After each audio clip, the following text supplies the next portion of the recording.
Electro homeopathic remedy और digestive organ के क्रम में आज हम पैंक्रियाज के फंक्शन के बारे में अध्ययन करेंगे। इसके पहले वाले वीडियो में हमने पैंक्रियाज के बनावट के बारे में बताए थे।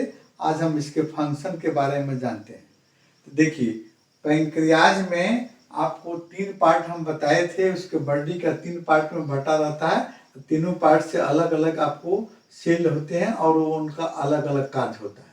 तो सबसे पहले इसका आपको मिक्स ग्रंथि कहा जाता है। तो मिक्स ग्रंथि क्यों कहा जाता है कि इसमें 2 इसका फंक्शन होता है। एगो इंडोक्राइन से फंक्शन, जिसमें आपको डायरेक्ट आपको हार्मोन्स ब्लड में मिल जाता है और वो पाचन क्रिया में मदद करता है, इसको इंडोक्राइन सिस्टम के अंतर्गत आता है। उसके एक्सोक्राइन में आपको इसमें डक्ट होता है, पैंक्रेटिक डक्ट, और फिर आपको गॉल ब्लैडर डक्ट जो है, आपको उसके माध्यम से आपको एंजाइम्स जो है और उसके जूस जो है आपको डायरेक्ट छोटी आंत में आते हैं और आकर आपको भोजन पचाने की मदद करते हैं।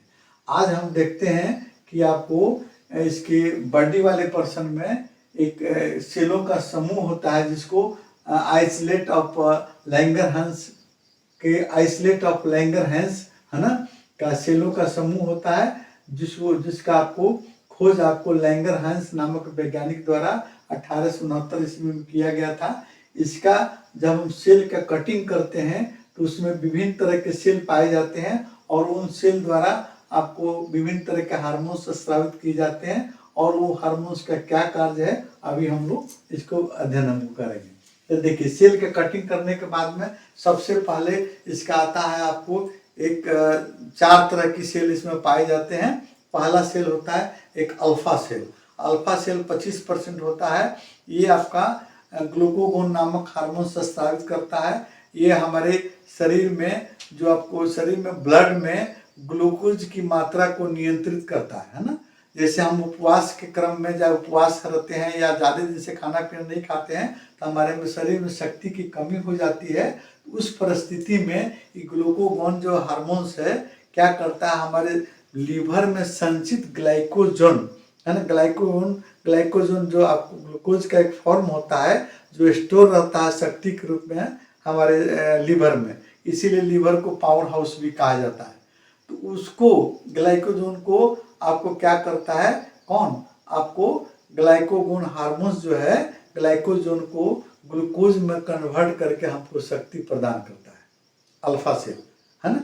अब देखिए, हम बीटा सेल के बारे में देखते हैं। बीटा सेल 60% होता है ना। पैंक्रियाज में बीटा सेल की संख्या सबसे ज़्यादा होती है और इनका सेल भी बड़ा आकार में होता है और इनके द्वारा एक खास तरह का हार्मोन्स निकलता है, इंसुलिन है ना।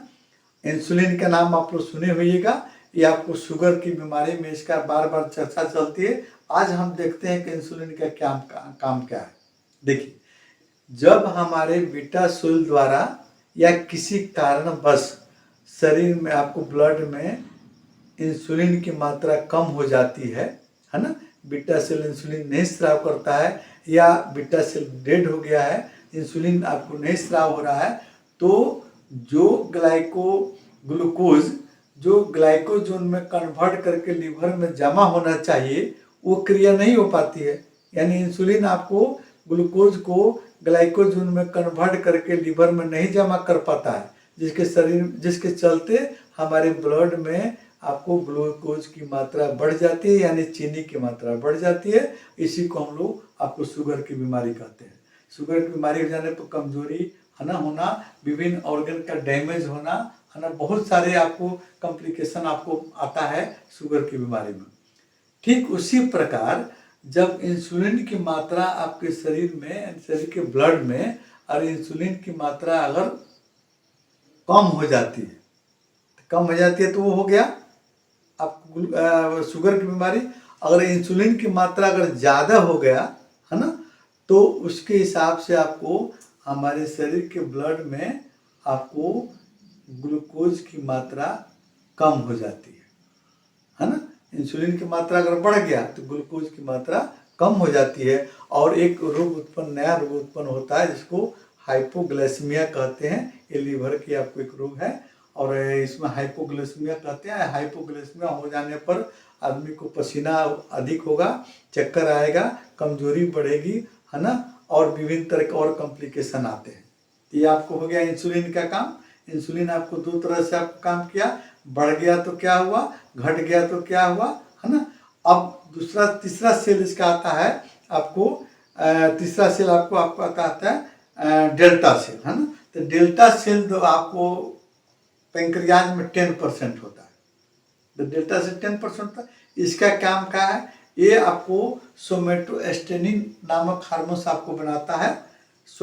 सोमेटोस्टेनिन नामक हार्मोन जो है, इसका काम है कि जो हम लोग भोजन करते हैं, अब भोजन जब लार्ज इंटेस्टाइन में चला जाता है ना, तो वहाँ आपको पचने में ऑब्जर्वेशन यानी शोषण करने और उसको भोजन को पचाना और शोषण करना और फिर एनर्जी, है ना, शक्ति देने का काम करता है सोमेटोस्टेनिन नामक हार्मोन, है ना। अब तो हमने देखा कि आपको पैंक्रियाज का कितना बड़ा आपको योगदान है पाचन शक्ति में।